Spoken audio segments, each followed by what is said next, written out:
Hello everyone, today's topic is lesions of visual pathway. ये बहुत ज़्यादा इंपॉर्टेंट टॉपिक है आपके एग्जाम्स के लिए और आपके एमसीक्यू एग्जाम्स में भी पूछा जाता है। तो पहले लीजन्स क्या हैं, उससे पहले हम जान लेते हैं कि विजुअल पाथवे क्या होता है। आप सभी को पता है, फिर भी एक क्विक रिविजन करते हैं। यहाँ पर मैंने जो डायग्राम बनाया है उसमें देखिए, यहाँ पर दिख रहे हैं लेफ्ट आई और ये है आपकी राइट आई। ठीक है, अब आप सभी को पता है कि इसमें आपका नेजल हाफ होता है और टेम्पोरल हाफ होता है।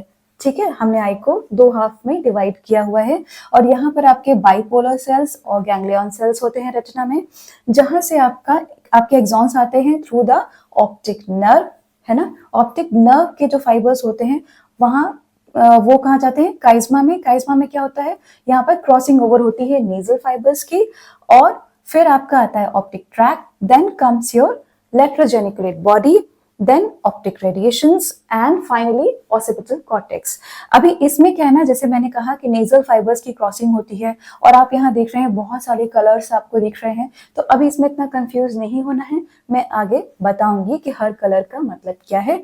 अभी थोड़ा जो आपके लिए इम्पोर्टेंट है वो ये जानना ज्यादा इम्पोर्टेंट है कि यहाँ पर जैसे नेजल रेटिना मैंने दिखाया हुआ है ऑरेंज शेप से, ऑरेंज कलर से, ठीक है, और यहाँ पर है टेम्पोरल रेटिना ब्लू कलर से।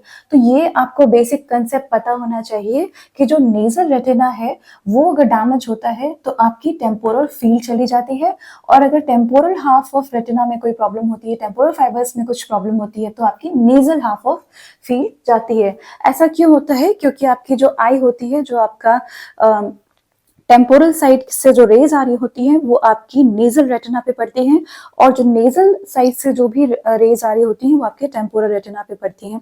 तो इसलिए फील्ड जो होता है वो अपोजिट जाएगा। अगर टेम्पोरल का डैमेज हुआ फील्ड फाइबर्स का तो आपका नेजल फील्ड जाएगी, और अगर आपकी नेजल फील्ड के फाइबर्स को डैमेज हुआ तो आपकी कौन सी फील्ड जाएगी, टेम्पोरल फील्ड जाएगी। ठीक है, तो ये बेसिक नॉलेज आपको होनी चाहिए। अच्छा, अब हम लीजन से स्टार्ट करते हैं। उससे पहले याद रखिए, क्योंकि एमसीक्यूज में क्या पूछता है कि अगर लेफ्ट साइड का हुआ तो बताओ कौन से तरफ डैमेज आएगा, किस तरफ आपको हेमियोनोपिया दिखेगा। ठीक है, तो अभी आपको एक ही तरफ के लीजन याद रखने हैं, जो कि मैंने इस डायग्राम में भी बनाया हुआ है, तो वो है आपके लेफ्ट साइड। ठीक है, हम लेफ्ट आई की तरफ हुए डैमेज जो होंगे उनको पढ़ेंगे। ओके, तो अभी हम फील्ड्स जो देखते हैं ना, ये विजुअल फील्ड होती है। इसको हम कैसे देख सकते हैं, पेरीमेट्रिक इंस्ट्रूमेंट होता है, उससे हम विजुअल फील्ड्स को देख पाते हैं कि पेशेंट को कैसा दिख रहा है। अब इसको जानने से पहले कुछ टर्म्स हैं इसके विजुअल फील्ड के, तो वो हम जान लेते हैं। उसमें सबसे पहले आता है इनकॉन्ग्रुअस। ठीक है, इनकॉन्ग्रुअस और कॉन्ग्रुअस, इसका मतलब क्या है कि अगर इनकॉन्ग्रुअस है तो इसका मतलब है कि आपके जो दोनों आई के फील्ड डिफेक्ट्स हैं उनकी साइज, शेप जो होगा वो डिफरेंट होगा अदर आई से। ठीक है, अगर कॉन्ग्रुअस होगा तो इसका मतलब है they are similar in shape, size, depth, everything. ठीक है, एक जैसे दिखेंगे, कॉन्ग्रुअस होते हैं, है ना। तो इनकॉन्ग्रुअस का मतलब होता है कि आपके एक जैसे नहीं दिखते हैं, और कॉन्ग्रुअस का मतलब होता है एक जैसे दिखते हैं। आगे बढ़ते हैं, उसके बाद आता है आपका होमोनिमस। होमोनिमस एक टर्म इसमें लिखा रहता है। होमोनिमस का मतलब होता है कि एक ही तरफ के फाइबर्स का जाना, यानी कि इसका मतलब क्या हुआ कि आपका, जैसे कि मेरी थोड़ा सा कॉम्प्लेक्स है, समझना इसको, ठीक है ना। अभी जैसे मेरी ये राइट आई है, लेफ्ट आई है ना, तो अगर मेरी ऑप्टिक जो फील्ड है, आपकी विजुअल फील्ड है, वो कैसी आ रही है कि मेरी राइट साइड का मुझे टेम्पोरल फील्ड नहीं दिख रहा है और लेफ्ट आई का मुझे नेजल फील्ड नहीं दिख रहा है। ठीक है, तो अब क्या हो रहा है, इसका टेम्पोरल नहीं दिख रहा है और मेरी लेफ्ट आई का मुझे नेजल फील्ड नहीं दिख रहा है, लेकिन किस तरफ का मैं नहीं देख पा रही हूँ, राइट साइडेड। तो जब एक साइड का ही जो हाफ्स है, विजुअल फील्ड के जो आधे हिस्से हैं वो एक साइड के ही जाते हैं ना, चाहे भले ही इसका टेम्पोरल है, इसका नेजल फील्ड है, लेकिन राइट साइडेड है, तो वो होता है होमोनिमस। ठीक है, तो ये इंपॉर्टेंट टर्म है। उसके बाद आपका आता है हेमियोनोपिया। ये तो सिंपल सी बात है, हमने विजुअल फील्ड को दो हाफ्स में डिवाइड किया हुआ है, नेजल, टेम्पोरल, तो आपका हेमियोनोपिया होता है। ठीक है, तो जब आपको इतना मालूम है कि इनकॉन्ग्रुअस कॉन्ग्रुअस क्या है, होमोनिमस क्या है, हेमियोनोपिया क्या है, तो आइए शुरू करते हैं कि लीजन्स कैसे कैसे होते हैं। सबसे पहले है हमारा ऑप्टिक नर्व डैमेज। ठीक है, ऑप्टिक नर्व का डैमेज है, बहुत ही सिंपल है। लेफ्ट साइड में अगर ये ऑप्टिक नर्व का डैमेज हुआ है तो क्या होगा, ऑप्टिक नर्व का डैमेज होने से आपके सारे फाइबर्स, इस आई से आने वाले सारे फाइबर्स कॉर्टेक्स तक नहीं पहुंचेंगे, सब कट ऑफ हो जाएगा। तो इस आई में क्या होगा, टोटल ब्लाइंडनेस होगी। ठीक है, बहुत ही सिंपल है। और राइट आई के सारे फाइबर्स इंटैक्ट हैं, इधर वाले भी सब इंटैक्ट हैं। तो क्या हो रहा है यहाँ पर, आपका राइट आई बिल्कुल नॉर्मल रहेगी। तो यहाँ पर मैंने डिपिक्ट किया हुआ है कैसा, कि राइट साइड में टोटल ब्लाइंडनेस है, और सॉरी लेफ्ट आई में पूरी ब्लाइंडनेस है, और राइट आई आपकी बिल्कुल नॉर्मल दिखेगी। इसमें एक पॉइंट आपको याद रखना है कि आपका प्यूपिलरी रिफ्लेक्स जो होते हैं वो भी डैमेज हो जाते हैं ऑप्टिक नर्व के लीजन्स में, है ना। अब आगे चलते हैं। आपका पहली चीज क्या है कि इसमें जैसे ऑप्टिक नर्व आई ना, तो ऑप्टिक नर्व में अब इस लीजन को यहाँ पे एक छोटा सा दिया हुआ है, ऑप्टिक नर्व का प्रॉक्सिमल पार्ट का डैमेज। ये क्वेश्चन आपका कई बार पूछा जा चुका है और ये ट्रिकी है। ट्रिकी क्यों है बताती हूँ। प्रॉक्सिमल है ना, ये देखो ये पार्ट है, अगर इस तरफ ये ब्रेन है तो this is distal part, this is proximal part. ठीक है, तो यहाँ पे अगर डैमेज है, this is proximal part of optic nerve. अब देखो यहाँ पर क्या है कि इस डायग्राम पे फोकस करते हैं। अब फाइबर्स की कलर कोडिंग बताती हूँ। यहाँ पे मैंने क्या लिखा हुआ है, तो यहाँ आप देख सकते हैं कि रेड फाइबर्स जो हैं वो इंफीरियर नेजल को डिपिक्ट करते हैं, ग्रीन फाइबर सुपीरियर नेजल को डिपिक्ट करते हैं, और ब्लू फाइबर्स टेम्पोरल को डिपिक्ट कर रहे हैं। ठीक है, यहाँ से आने वाले फाइबर्स जो मैंने बनाए हैं, जैसे कि लेफ्ट आई के बनाए हैं तो वो मैंने स्ट्रेट लाइन में बनाया हुआ है, और राइट साइड से आने वाले फाइबर्स मैंने कैसे बनाए हुए हैं, डॉटेड। ठीक है, तो अभी समझो, आराम से धीरे धीरे समझते हैं। टेम्पोरल फाइबर्स तो देखो यहाँ से टेम्पोरोफील से आते हुए सीधे अनक्रॉस निकल जाएंगे, है ना। ये देखो पूरे अनक्रॉस्ड होते हैं टेम्पोरल फाइबर, ये पता है हमें। नेजल फाइबर जो होते हैं वो क्रॉस करते हैं। ठीक है, तो नेजल फाइबर से मैंने दो लाइंस निकाली हुई है, एक रेड और एक मैंने निकाली हुई है ग्रीन, क्योंकि मैंने बताया कि जो आपकी रेड है वो क्या डिपिक्ट कर रही है, इंफीरियर नेजल फाइबर्स। ठीक है, तो ये आपके लेफ्ट के फाइबर ये जा रहे हैं इंफीरियर नेजल के, है ना, और आपके सुपीरियर फाइबर्स ये जा रहे हैं ग्रीन कलर के। अब यहाँ पे हो क्या रहा है कि एक इन्होंने इंफीरियर नेजल वालों ने जो फाइबर्स है उन्होंने कुछ किया, क्या किया, यहाँ पर क्या होता है ना, वॉन विलिब्रेंड नी बोलते हैं इसको। ठीक है, ये जीनो, ये जो इस तरीके का लूप है ना, ये इस तरीके का जो लिया हुआ है, इसको बोलते हैं वॉन विलिब्रेंड नी। मैं आई होप सही प्रोनाउंस कर रही हूँ। ठीक है, तो यहाँ पर अगर डैमेज होता है ना, तो कैसे होता है, अगर क्यों होता है, देखो इंफीरियर नेजल फाइबर्स को क्या पढ़िए, वो ऐसे सीधे नहीं जाते हैं ना, ऐसे एक जंप लेते हैं, एक लूप बनाते हैं, अपोजिट साइड जाके ये लूप बनाया। ठीक है, लेफ्ट साइड वाले ने, और फिर ये क्रॉस करते हैं वाया द ऑप्टिक ट्रैक। ठीक है, ऐसे ही यहाँ पे देखो, ऑलराइट, देखते रहो। यहाँ पे देखो, ये राइट साइड से आ रहा है नेजल फाइबर, इसमें से red inferior nasal, right side क्या है, और ये जंप मारा इसने यहाँ पर, है ना, फिर गए ये ऑप्टिक ट्रैक में। तो अब क्या हो रहा है कि जब, और सुपीरियर देखो यहाँ पे, पहले देखो सुपीरियर नेजल फाइबर्स आ रहे हैं लेफ्ट साइड के, सीधे सीधे आए, उसके बाद नीचे से जाते हुए आराम से इधर जाके क्रॉस ओवर कर गए, इन्होंने कोई लूप नहीं बनाया हुआ है।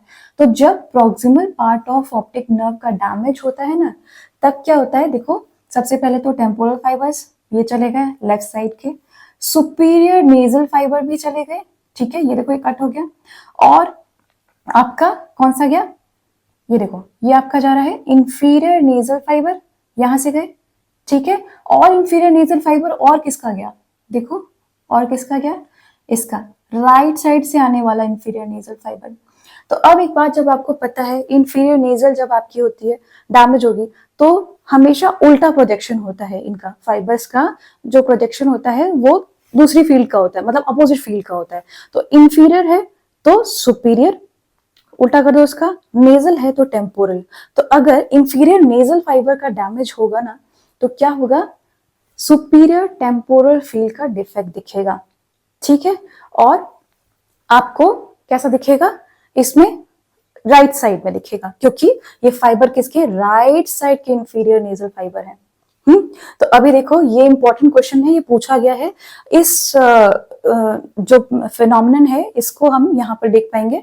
देखो यहाँ पर इस वाले में proximal part of optic nerve में मैंने लिखा हुआ है, क्योंकि आपका लेफ्ट साइड का डैमेज हुआ ऑप्टिक नर्व का, तो स्टार्ट होता है आपका सेम साइड का इप्सिलैटरल सेंट्रल स्कोटोमा। ठीक है, सेंट्रोसिकल स्कोटोमा बोलते हैं, और कॉन्ट्रालैटरल राइट साइड में आपको देखो कैसा डिफेक्ट दिख रहा है, सुप्रोटेम्पोरल डिफेक्ट दिख रहा है ना, क्योंकि कौन से फाइबर गए इसके, इंफीरियर नेजल फाइबर का है ना, इंफीरियर नेजल फाइबर का, इसलिए सुपीरियर टेम्पोरल डिफेक्ट दिख रहा है। इस टाइप के स्कोटोमा को हम क्या बोलते हैं, जंक्शनल स्कोटोमा। क्यों? क्योंकि ये ऑप्टिक काइज्मा और ऑप्टिक नर्व के जंक्शन पर है। तो कभी कभी एक टर्म पूछा जाता है कि junctional scotoma is seen in, तो आता है lesions of proximal part of optic nerve, और इसी तरीके से इसका वेरिएशंस चलते रहते हैं। होता किस लिए है? क्योंकि inferior nasal fibre of contralateral side damage हो रहा होता है।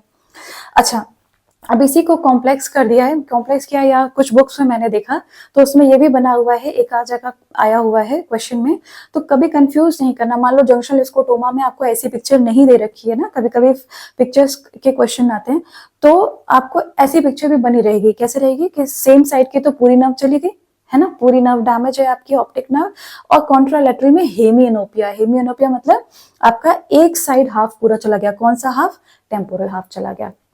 ठीक है, नेजल फाइबर डैमेज हो इसलिए आपका टेम्पोरल फील्ड इस तरफ का गया, राइट साइड का।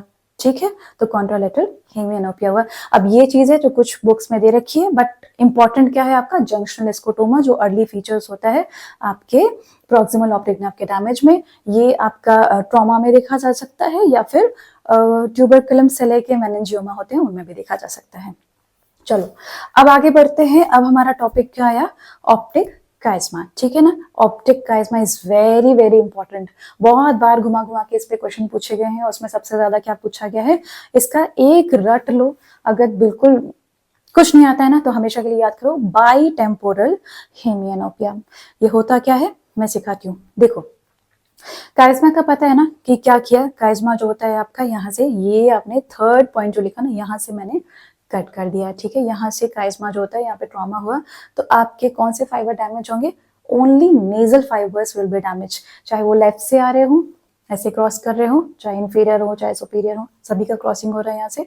और राइट साइड से अगर आ रहे हो तो भी इंफीरियर हो या चाहे नेजल हो तो वो भी क्रॉस कर रहे हैं। तो सिर्फ नेजल फाइबर का डैमेज होता है, टेम्पोरल फाइबर्स जो होते हैं वो बिल्कुल इंटैक्ट रहते हैं, है ना। तो इसीलिए क्या होगा, खुद से आप बता सकते हो आंसर कि अगर नेजल फाइबर्स डैमेज हुए तो क्या होगा? नेजल फाइबर्स अगर गए तो आपका डिफेक्ट आएगा टेम्पोरल तरफ, और अगर इसके आपके नेजल फाइबर गए राइट साइड के तो भी आएगा टेम्पोरल तरफ डिफेक्ट आएगा।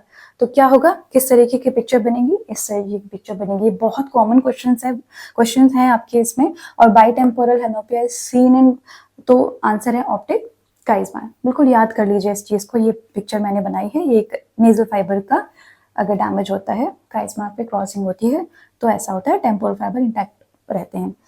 नेजल फाइबर का डैमेज होने से बाई टेम्पोरल हेमियोनोपिया होता है। ये याद हो गया। अब इसको और कॉम्प्लेक्स करने के लिए क्या किया उन्होंने? क्वेश्चंस बनाना शुरू किए। तो मैंने यहाँ पे क्या किया, छोटा सा आपका एनाटॉमी का डायग्राम बनाया हुआ है, तो फटाफट से देख लेते हैं कि ऑप्टिक काइज्मा में क्या होता है। आपका रिलेशन इसका वेरी इंपॉर्टेंट है। ठीक है, तो अब क्या होता है, देखो यहाँ पे इसके सुपीरियर साइड में कौन बैठा है? काइज्मा अगर ये है तो थर्ड वेंट्रिकल। देन नीचे कौन है इंफीरियर साइड में? Pituitary gland. अब उसके बाद आपका ये आपका जो ब्लू कलर में मैंने बनाया हुआ है ना, वो बनाया है कैवर्नस साइनस। ठीक है, अब इसमें कई सारी नर्व होती हैं आपकी, थर्ड फोर्थ, ये सिक्स्थ है, और ये आपके फिफ्थ नर्व के डिवीजन है, ऑप्थैल्मिक और मैक्सिलरी, है ना। तो और फिर नीचे क्या है? स्फेनॉइड साइनस बनाया हुआ है ना।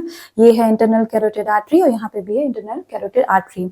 अगर ये डायग्राम आपके दिमाग में अगर बैठा हुआ है ना, तो अब आप इजीली बता सकते हो कि बाई टेम्पोरल हेमियोनोपिया कहाँ मिल सकता है। ओके, तो ये आपका सबसे पहले कॉमन क्वेश्चन में आता है पिट्यूटरी एडिनोमा, है ना। थोड़ा सा कॉम्प्लेक्स में बताऊंगी, अब समझना, है ना। बहुत अच्छी सी बात है कि एनाटॉमी में इतना इजी हो जाता है ना, सबको टफ लगती है, बट एनाटॉमी आपका क्लिनिकल डायग्नोसिस की तरफ लीड करती है। तो देखो, पिट्यूटरी ग्लैंड जो होता है नीचे होता है, काइज्मा के नीचे है, हमने देखा। और फाइबर का अरेंजमेंट कैसा होगा? यहाँ पे मैंने रेड से बताया था, क्या है? इंफीरियर नेजल फाइबर, और यहाँ पर क्या है? ये आपका सुपीरियर नेजल फाइबर, ये आपकी ऑप्टिक नर्व है, ये काइज्मा है ना। यहाँ है आपका पिट्यूटरी ग्लैंड। तो अगर नीचे से कोई कंप्रेशन हो रहा होता है, तो सपोज करो कोई पेशेंट आया है आपके पास, अभी शुरू ही हुआ है, पूरा कंप्रेशन नहीं हुआ है ना।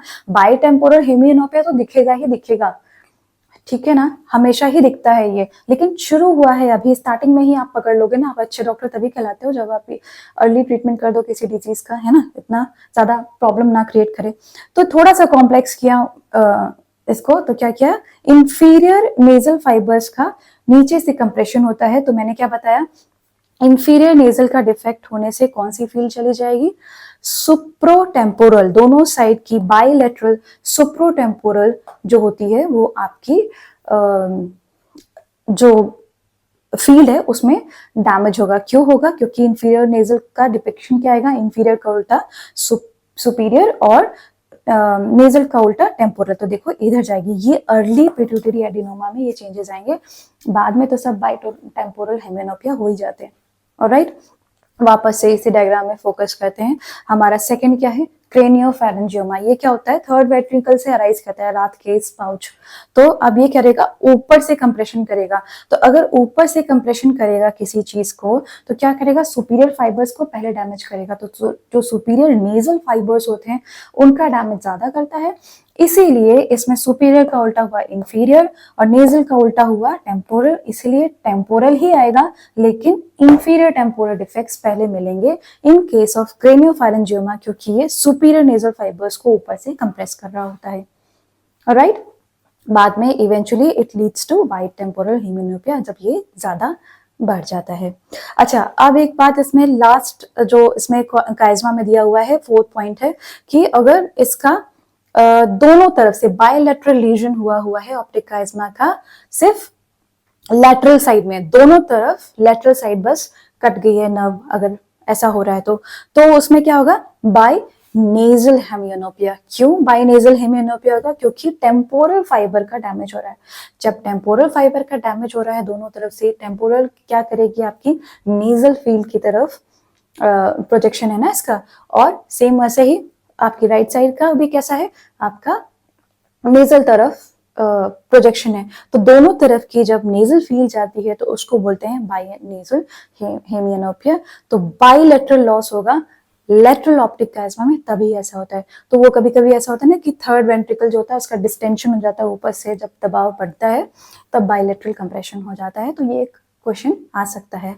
तो अभी हमने कहाँ तक सीखा, काइज्मा तक के लीजन्स में सीखा। इन सभी में आपका प्यूपिल रिफ्लेक्स का डैमेज होता है, ठीक है, आपको पूछा जाता है ये पिपुलरी रिफ्लेक्स जो होते हैं वो किसमें इफेक्ट होते हैं, किसमें नहीं होते हैं, तो काइज्मा तक में इफेक्ट होते हैं। अभी आगे हम सेकेंड पार्ट में पढ़ेंगे कि सेकेंड पार्ट मतलब इस वीडियो को मैंने 2 पार्ट्स में जानबूझ के डिवाइड किया, क्योंकि क्या होता है बहुत लंबा होता है और आपका दिमाग जो होता है धीरे धीरे धीरे धीरे करके हट जाता है, कंसंट्रेशन आपका खो जाता है, और प्लस कंफ्यूजन भी ज्यादा होता है। वीडियो लंबा हो जाता है तो आप देखते भी नहीं हो, ये भी एक इशू है।